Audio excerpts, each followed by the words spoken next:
देखने को मिली है। जमशेदपुर एसएसपी पीयूष पांडे को पद से हटा दिया गया है। सरायकेला एसपी को पद से हटाया गया है। चाईबासा के आयुक्त और रांची के एडीजी के निर्देश पर यह कार्रवाई की गई है। जमशेदपुर में कैंप करने के निर्देश भी दिए गए हैं। तो हिमांशु हत्याकांड को लेकर के एक बड़ी कार्रवाई की गई है। अब रांची के डीआईजी के निर्देश पर जमशेदपुर में कैंप करने के निर्देश दिए हैं। साथ ही साथ पीयूष पांडे को पद से हटा दिया गया है, जो कि जमशेदपुर एसएसपी हैं। सरायकेला एसपी को भी पद से हटाया गया है। तो ये बड़ी कार्रवाई की गई है। जमशेदपुर में हिमांशु हत्याकांड मामले को लेकर यह बड़ी कार्रवाई देखने को मिली है। मुख्यमंत्री हेमंत सोरेन की बड़ी कार्रवाई यहां पर देखने को मिली है। जमशेदपुर एसएसपी पीयूष पांडे को पद से हटा दिया गया है। आशीष हमारे साथ जुड़ चुके हैं। आशीष, ये बड़ी कार्रवाई मुख्यमंत्री की तरफ से की गई है। बता दूं कि झारखंड के मुख्यमंत्री हेमंत सोरेन ने करीब देर रात जो है एक बड़ी कार्रवाई की है, जहां बता दूं कि जिस तरह हिमांशु सिंह की हत्या हुई थी और उसके बाद इस मामले को लेकर पूरे सरायकेला और जमशेदपुर में उबाल देखने को मिल रहा था। हजारों की संख्या में लोग जो है इसका विरोध प्रदर्शन कर रहे थे और कहीं ना कहीं विपक्ष के जो तमाम बड़े नेता है वो भी सरकार को घेरते नजर आ रहे थे और जिला पुलिस के कार्यशैली पर सवाल खड़ा कर रहे थे।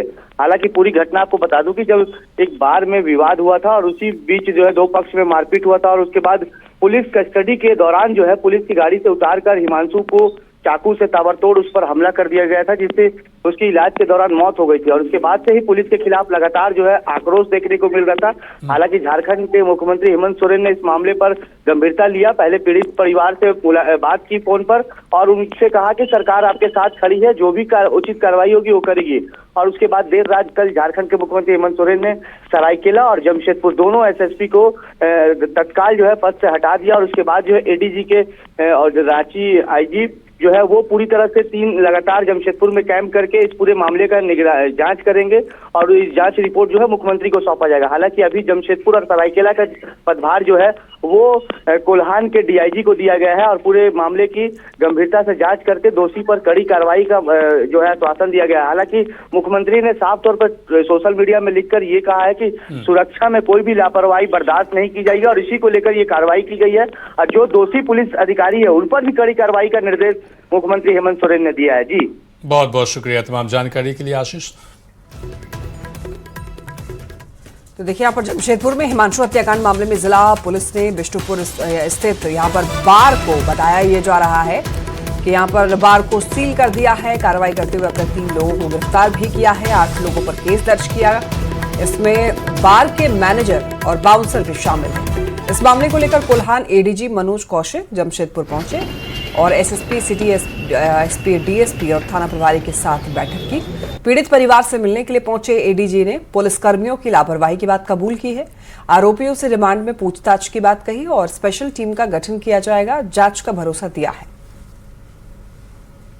लापरवाही हुई है, कुछ चूक रही है, तो जिसकी भी लापरवाही और चूक है उन पे एक्शंस ऑलरेडी कुछ लोगों पे ले लिए गए हैं और आज पूरा रिव्यू करेंगे। उसके बाद में जिसकी भी जिस स्तर पे भी लापरवाही होगी उस पर एक्शंस होंगे, है ना। और साथ ही साथ इंसिडेंट में जो इन्वॉल्व हैं, जितने क्रिमिनल्स इन्वॉल्व हैं और जितने वो साथ में उनके को एक्यूज थे, किसी को बख्शा नहीं जाएगा। एक टाइम बाउंड तरीके से टीम्स बना के अभी उसी की कार्रवाई के लिए आए थे। तो जमशेदपुर में हिमांशु सिंह हत्याकांड मामले को लेकर पूरे जमशेदपुर और सरायकेला में उबाल देखने को मिल रहा है। आरोप है कि हमले के दौरान पुलिस मूक दर्शक बनी रही।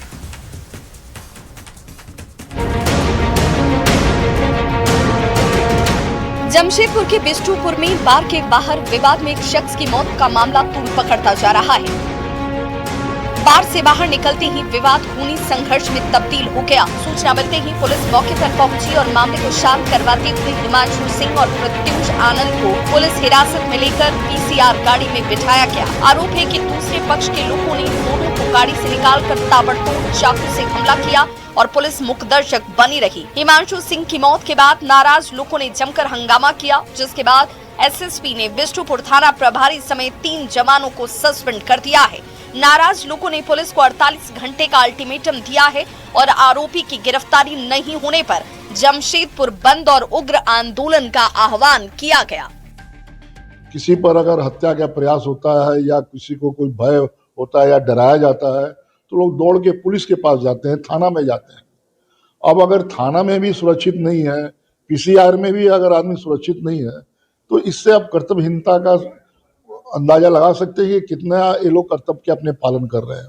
जहां तहां चेन छिनतई, घर में चोरी, सिर्फ सारा पुलिस फोर्स लगा हुआ है ट्रैफिक व्यवस्था देखने के लिए कि कैसे ट्रैफिक से कितना ज्यादा से ज्यादा राजस्व वसूला जाए। विधायक सरयू राय ने पूरी घटना को पुलिस के चेहरे पर कालिक पोतने के जैसा बताया और पुलिस को अपना काम करने में विफल रहने पर जनता के सड़क पर उतरने का अल्टीमेटम भी दे दिया। बीजेपी ने भी सड़क पर उतरने का ऐलान किया तो जेएमएम ने सरकार के पीड़ित परिवार के साथ खड़े होने की बात कहते हुए जल्द इंसाफ का भरोसा दिलाया है। ये सारी चीजों की तो जांच होनी ही चाहिए, जो जिम्मेदार हैं उन पर कार्रवाई होनी चाहिए, मगर भविष्य में इस तरह की घटनाएं ना हो उसके लिए समाज को सचेत होना पड़ेगा और पुलिस प्रशासन को ये लगे कि समाज उठ के खड़ा हो गया है। भारतीय जनता पार्टी दोनों को दोषी मानती है और सरकार से मांग करती है कि अपराधियों को अविलंब गिरफ्तारी हो, स्पीडी ट्रायल किया जाए और फांसी के फंदों पर उनको लटकाया जाए। परिवार के लोगों से भी जल्द ही माननीय मुख्यमंत्री महोदय की मुलाकात होगी और जो बातें उनके दिल में है, जो वो सरकार के समक्ष रखना चाहते हैं, प्रशासन को बताना चाहते हैं, वो अपनी बातें भी रखेंगे। और ऐसे विषयों पर ये राजनीति करने का समय नहीं है। ऐसे विषय पर पूरे शहर की संवेदना जो है परिवार के साथ है, हम सबकी संवेदना परिवार के साथ है। पीड़ित परिवार से मिलने हजारों लोग उनके घर पहुंच रहे हैं और एक ठोस कदम उठाने की रणनीति तैयार की जा रही है। तो वहीं इस मामले में तमाम राजनीतिक दल भी सरकार के खिलाफ एकजुट होते हुए दिखाई दे रहे हैं। पूरे मामले में अभी जिला पुलिस पूरी तरह से शांत बनाई हुई, मीडिया से कुछ भी बात किया नहीं जा रहा है। जिले के एसएसपी ने साफ तौर पर कहा कि कार्रवाई होगी, कार्रवाई के बाद ही मीडिया को पूरी तरह से खुलकर पूरे मामले की जानकारी दी जाएगी। मगर अब देखना यह है कि पुलिस इस पूरे मामले पर क्या कुछ खुलासा कर पाती है। न्यूज़ 18 के लिए जमशेदपुर से आशीष कुमार तिवारी। वहीं देखिए, राजस्थान के दौसा में भीषण सड़क हादसा हो गया। दिल्ली मुंबई एक्सप्रेस वे पर ट्रक और बस की भीषण टक्कर हुई। इसके बाद ट्रक और बस में आग लग गई। देखिए, इस भीषण हादसे में 8 लोगों की मौत की खबर आ रही है, वहीं 22 लोगों के घायल होने की भी खबर है। इस वक्त एक बड़ी खबर, राजस्थान के दौसा में भीषण सड़क हादसा हो गया। दिल्ली मुंबई एक्सप्रेस वे पर ट्रक और बस की जबरदस्त टक्कर हो गई। ऐसे में बस में आग लगी और बताया जा रहा है कि 8 लोगों की मौत हो गई है, 22 लोग इसमें घायल हैं। तस्वीरें आप ये देख सकते हैं, भीषण सड़क हादसा है। टक्कर जबरदस्त थी, बस और ट्रक दोनों में ही आग लग गई टक्कर होने के बाद और 8 लोगों की मौत हो गई है, 22 लोग इसमें घायल हैं।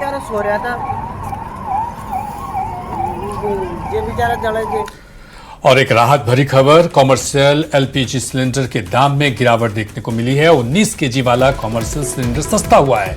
कॉमर्शियल एलपीजी सिलेंडर 183.5 रुपये सस्ता हुआ है। तो ये बड़ी खबर आपको बता रहे हैं, कॉमर्शियल एलपीजी के दाम में गिरावट देखने को मिली है। 19 केजी वाला जो कॉमर्शियल सिलेंडर अब सस्ता हो गया है, 183.5 रुपया ये सस्ता हुआ है। पीएम मोदी ने सेवा तीर्थ में केंद्र सरकार के सभी मंत्रालयों के सचिवों के साथ में उच्च स्तरीय बैठक की और बैठक में देखिए, कारोबार और आम लोगों के जीवन आसान बनाने के लिए, नियमों को सरल बनाने के लिए, आत्मनिर्भर भारत को और मजबूत करने पर विस्तार से चर्चा हुई।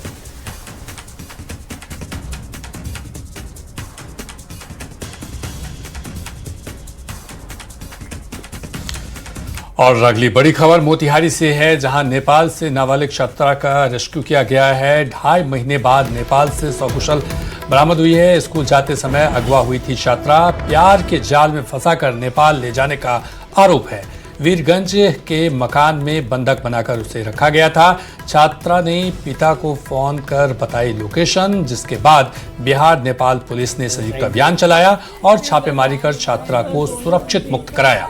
मुख्य आरोपी चंदन कुमार इस दौरान मौके से फरार हो गए। आरोपी की तलाश में लगातार छापेमारी जारी है। किडनैप करके यहाँ लाया गया है। उसी बच्ची का रेस्क्यू करने के लिए हम लोग यहाँ खड़े हैं और यहाँ पुलिस प्रशासन, एनजीओ अच्छा खासा सपोर्ट दे रहा है। साथ ही यहाँ के जो भी एनजीओ लोग वो लोग भी साथ दे रहे हैं, पत्रकार बंधु साथ दे रहे हैं, जिसकी वजह से इस बच्चे को रेस्क्यू करने में लगभग सफलता के करीब है। हम लोग नेपाल के तमाम पुलिस पदाधिकारी, यहाँ के एनजीओ, पत्रकार, यहाँ की सरकार को बहुत बहुत धन्यवाद देना चाहेंगे कि इस काम में हमारा हमेशा सहयोग किया है, जिसकी वजह से बहुत सारे बच्चों का जीवन बचा पाते हैं हम लोग। अवनीश हमारे साथ और अधिक जानकारी के साथ जुड़ चुके हैं। अवनीश, क्या कुछ मामला था? बच्चे का रेस्क्यू कर लिया गया है, लेकिन कैसे वो वहां तक पहुंचे? हाँ बिल्कुल, देखिए पिछले 2 अप्रैल का मामला है, जब एक नाबालिग लड़की को प्रेम जाल में फंसाकर मोतिहारी के रहने वाले चंदन कुमार ने उसे नेपाल ले गया और नेपाल के वीरगंज में उसे छुपाकर वो रखा था और लगभग 2.5 महीने से वो लड़की लापता थी। उसके परिजनों ने FIR भी दर्ज कराया था, लेकिन लड़की मिल नहीं रही थी और लड़की ने कहीं से फोन जुगाड़ कर अपने परिजनों को फोन किया। उसके बाद निजी संस्था और नेपाल पुलिस और मोतिहारी की पुलिस की संयुक्त कार्रवाई में लड़की को सकुशल बरामद कर लिया गया है वीरगंज से। और जो चंदन कुमार जो मुख्य आरोपी है वो पुलिस की गिरफ्त से फरार हो गया, लेकिन वो पकड़ा नहीं गया। लेकिन ये 2.5 महीने बाद लड़की का रेस्क्यू जो है वो किया गया है। 2.5 महीने तक इस लड़की को बंधक बना के रखा गया था वीरगंज में और वैसी स्थिति में लड़की को नशे की सुई दिया जाता था। जो लड़की ने जो अपनी बीती बताई है कि उसे नशीला पदार्थ पिलाया जाता था और उसको बंधक बना के रखा जाता था। तो प्रेम जाल में फंसाकर एक बड़ी साजिश जो है वो हुई थी और अगरवा के रहने वाले चंदन कुमार ने इस घटना को अंजाम दिया था। चंदन कुमार की तलाश नेपाल पुलिस भी कर रही है, मोतिहारी पुलिस भी कर रही है, लेकिन लड़की को निजी संस्था और नेपाल पुलिस और मोतिहारी पुलिस के द्वारा सफल रेस्क्यू कर उसको उसके परिजनों को सौंप दिया गया। बहुत बहुत शुक्रिया अवनीश तमाम जानकारी के लिए। और वहीं देखिए, आपको बताते चलें कि मोतिहारी से ये खबर, शराब तस्करों ने तस्करी के लिए नया तरीका अपना लिया है और तस्करों ने पति पत्नी और बच्चों का नकली परिवार बना करके शराब की खेप ले जाने की योजना बनाई। सूचना के आधार पर उत्पाद विभाग ने कोटवा चौक पर कार को रोका। जांच में कार के अंदर बने हुए तहखाने से शराब बरामद हुई। पूछताछ में यह पता चला कि लोगों को पैसे देकर के परिवार का ड्रामा करने के लिए रखा गया था। पुलिस ने तीनों को गिरफ्तार कर लिया है। थे कि एक पटना नंबर की कार से अलग अलग परिवार के लोग नाटकीय ढंग से प्रशासन को चकमा देने के उद्देश्य से पैसे पर यूपी से शराब ला रहे हैं। इसी क्रम में हम लोगों ने नंबर का तहकीकात किया, पूछताछ किया तो लोग इनिशियली पूछताछ में बताया कि हम लोग एक ही परिवार के हैं। अलग अलग बारी से पूछताछ किया तो इनके नाम में अंतर पाया गया और अलग अलग परिवार से पाए गए। उधर बिहार STF ने बड़ी कार्रवाई की है। नारकोटिक्स सेल की ये कार्रवाई है। नशा तस्कर गिरोह का खुलासा करते हुए 6 नशा तस्कर को गिरफ्तार किया है। 4 करोड़ की मादक पदार्थ साथ ही बरामद किया है। 4 कार, 6 मोबाइल और 1 लाख कैश भी इस दौरान बरामद किया गया है। पूर्णिया पुलिस और कटिहार पुलिस की मदद से यह कार्रवाई की गई है। तो नारकोटिक्स सेल की यह बड़ी कार्रवाई है जहां पर नशा तस्कर गिरोह का खुलासा हुआ है और पूर्णिया पुलिस और कटिहार पुलिस की मदद से यह कार्रवाई की गई है। 6 नशा तस्कर की गिरफ्तारी भी हुई है। 4 करोड़ की मादक पदार्थ बरामद किया गया है इस दौरान। देखिए खबर बोकारो से, जहां अपराधी एक बार फिर से पुलिस को चकमा देकर फरार हो गए। ये मामला चास थाना क्षेत्र के महावीर चौक का है, जहां पर 2 बाइक सवार अपराधी एक महिला के गले से सोने की चेन छीन करके फरार हो गए। घटना के बाद पुलिस ने अपराधियों का पीछा किया। जब पुलिस उन्हें पकड़ने की कोशिश की तो दोनों अपराधी पुलिस अधिकारी को झपट्टा मार करके भाग निकले। अब इसके बाद देखिए, चास के एडिशनल SP कई पदाधिकारी के साथ जंगल में अपराधियों की तलाश में जुटे। इस दौरान खोजी कुत्तों का भी सहारा लिया गया, लेकिन उन्हें कोई कामयाबी नहीं मिली। वहीं ये घटना अब पुलिस व्यवस्था पर भी कई सवाल खड़े कर रही है।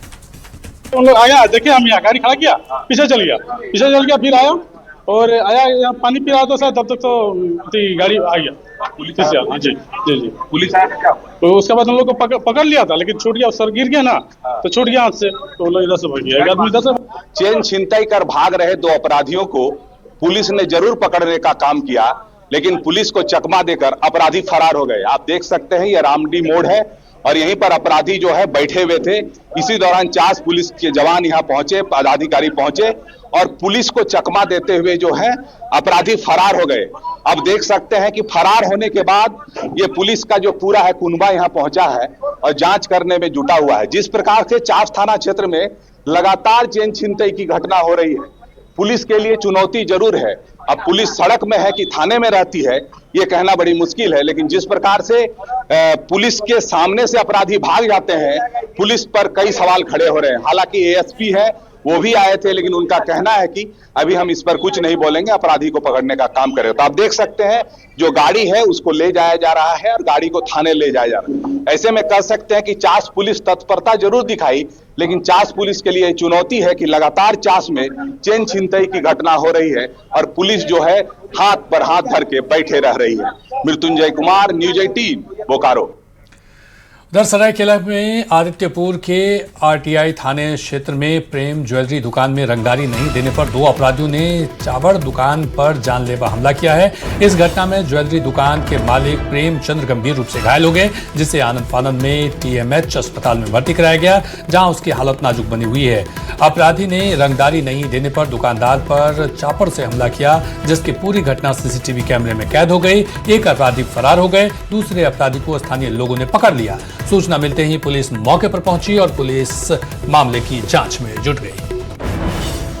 आदित्यपुर टू आरआईटी थाना स्थित रोड नंबर 13 में प्रेम ज्वेलर्स में प्रेमचंद वर्मा के दुकानदार में हमलावरों ने चापर से हमला किया और रंगदारी की मांग की और समझ ही नहीं पाया प्रेम की हमसे पैसा मांग रहा और किस लिए मांग रहा। तब तक जो है वो 2-3 बार वार कर चुका था। फिर जब वो पकड़ लिया और अगल आस पड़ोस के लोगों ने जब सपोर्ट किया तब उसके चापर छीना गया। उसके बाद प्रशासन को खबर हुआ, प्रशासन आई और वो अभी आरटी थाना में एक पकड़ा गया है, एक भाग गया है जिसका नाम शायद वो बता रहा था कि क्या आदित्य ने क्या है। देखिए, झारखंड में वोटरों के सबसे बड़े वेरिफिकेशन मिशन की शुरुआत हो गई है और इसी के साथ ही सियासत का पारा भी चढ़ता हुआ दिख रहा है। बीजेपी इसे वोटर लिस्ट की सफाई बता रही है तो कांग्रेस को असली मतदाताओं के नाम कटने की चिंता सता रही है। तो आखिर एसआईआर में क्या होगा, किसकी होगी जांच और क्यों इस अभियान पर शुरू हो गया सियासी संग्राम, देखिए इस रिपोर्ट।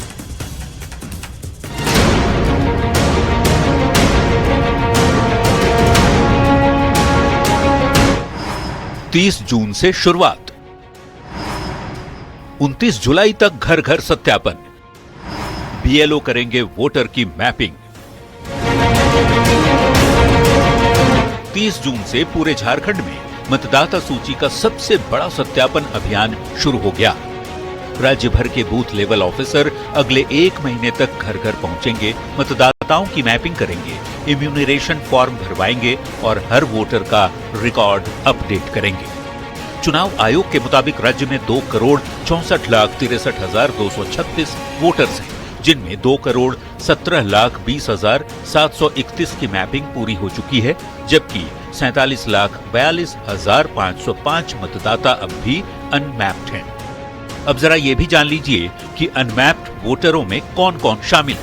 तो मृतक, स्थायी रूप से शिफ्ट हुए लोग, डुप्लीकेट वोटर, गैर भारतीय या फिर जिनकी पहचान नहीं हो सकी।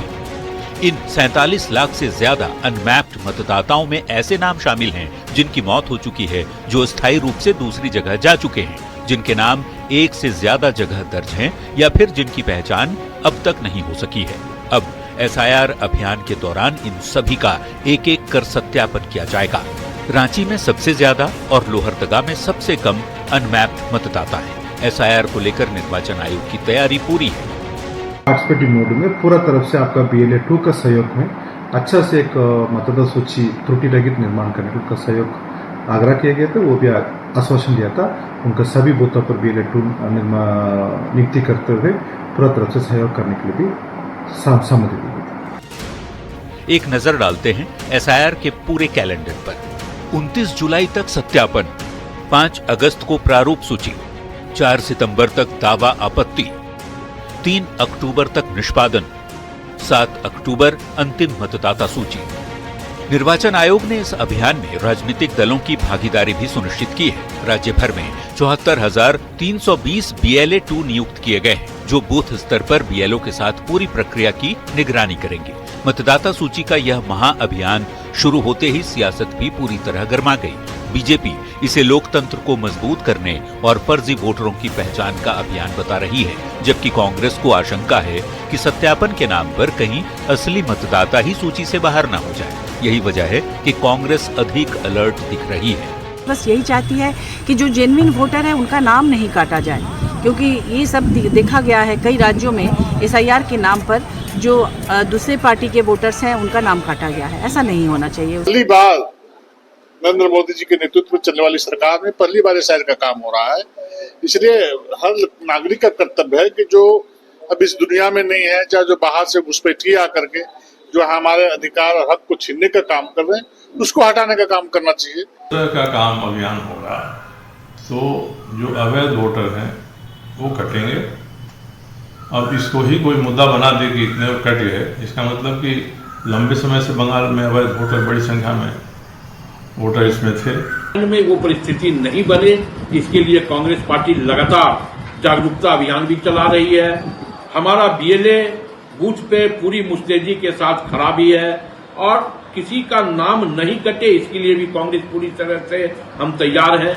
अगले 1 महीने तक झारखंड के हर बूथ, हर गांव, हर मोहल्ले और हर घर तक SIR अभियान पहुंचेगा। इसके बाद तैयारी होगी नई मतदाता सूची की, जो आने वाले चुनाव की दिशा भी तय करेगी। ऐसे में यह सिर्फ एक प्रशासनिक प्रक्रिया नहीं, बल्कि झारखंड की राजनीति का सबसे बड़ा चुनावी ऑपरेशन भी बन चुका है। यह प्रक्रिया लगातार जारी है और अक्टूबर में मतदाता सूची का प्रकाशन किया जाएगा। कैमरामैन प्रभाकर के साथ निरंजन सिंह, न्यूज 18 रांची। हजारीबाग के बड़का गांव से एक हैरान करने वाला मामला सामने आया है। यहां एक किसान के बगीचे से दुनिया के सबसे महंगे आमों में गिने जाने वाले मियाजाकी आम की चोरी हो गई। अज्ञात चोर पेड़ से 5 आम तोड़कर ले गए। इन आमों का कुल वजन करीब 1.5 किलो बताया जा रहा है। किसान का दावा है कि अंतर्राष्ट्रीय बाजार में इस आम की कीमत लाखों रुपए प्रति किलो तक पहुंच जाती है, जिससे चोरी हुए आमों की कीमत लगभग 4 लाख रुपए आंकी जा रही है। फिलहाल इस अनोखी चोरी की घटना इलाके में चर्चा का विषय बनी हुई है।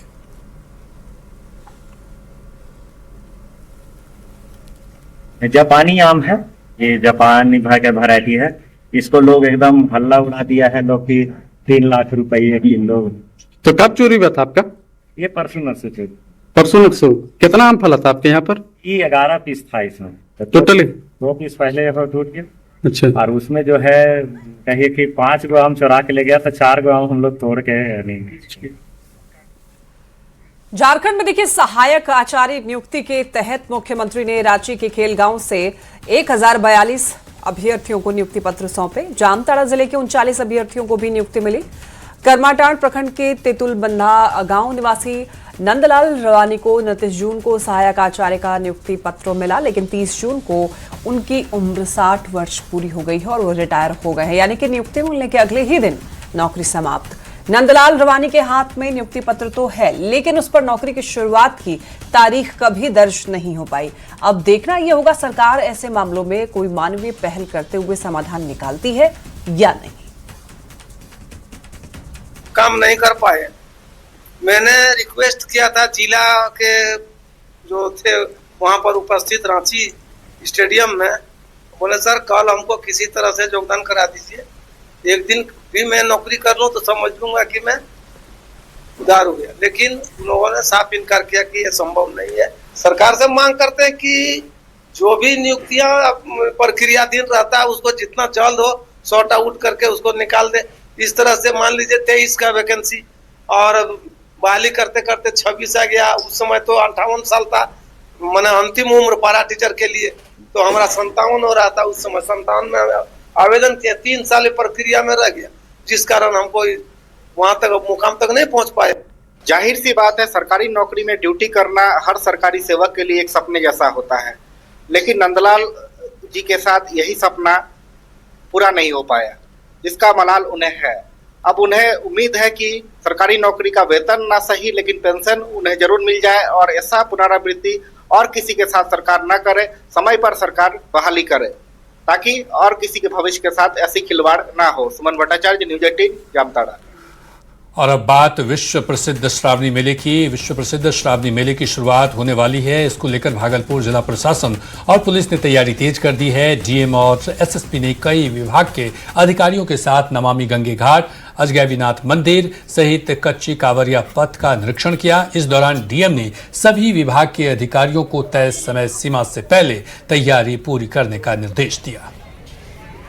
प्रसिद्ध श्रावणी मेले को लेकर भागलपुर जिला प्रशासन ने तैयारी तेज कर दी है। भागलपुर की जिलाधिकारी अलंकृता पांडे ने अधिकारियों के साथ श्रावणी मेला क्षेत्र का निरीक्षण किया है। साथ ही साथ अधिकारियों को दिशा निर्देश दिए हैं। तस्वीरों में साफ तौर पर देख सकते हैं कि किस तरह से कच्ची कांवरिया पथ पर जो तैयारी है जिला प्रशासन की ओर से उसे शुरू कर दी गई है। जिलाधिकारी अलंकृता पांडे ने बताया है कि 12 जुलाई से पहले संबंधित विभाग के अधिकारियों को रिपोर्ट करना है और तमाम तरह की जो व्यवस्थाएं हैं वो दुरुस्त करने का भी निर्देश दिया है। साथ ही साथ भागलपुर के सीनियर एसपी प्रमोद कुमार यादव ने श्रावणी मेले में श्रद्धालुओं की सुरक्षा को लेकर पुख्ता इंतजाम का दावा किया है। बता दें कि विश्व प्रसिद्ध श्रावणी मेले में देश के अलग अलग हिस्सों से काफी संख्या में शिव के भक्त सुल्तानगंज पहुंचते हैं और यहां से पवित्र उत्तर वाहिनी गंगा में आस्था की डुबकी लगाकर अपने कांवर में जल भरकर देवघर भोलेनाथ को जलाभिषेक करने के लिए जाते हैं। ऐसे में भागलपुर जिला प्रशासन श्रावणी मेले को लेकर पूरी तरह से सजग और अलर्ट नजर आ रही है। विकास कुमार सिंह, न्यूज 18 भागलपुर। और इन्हीं खबरों के साथ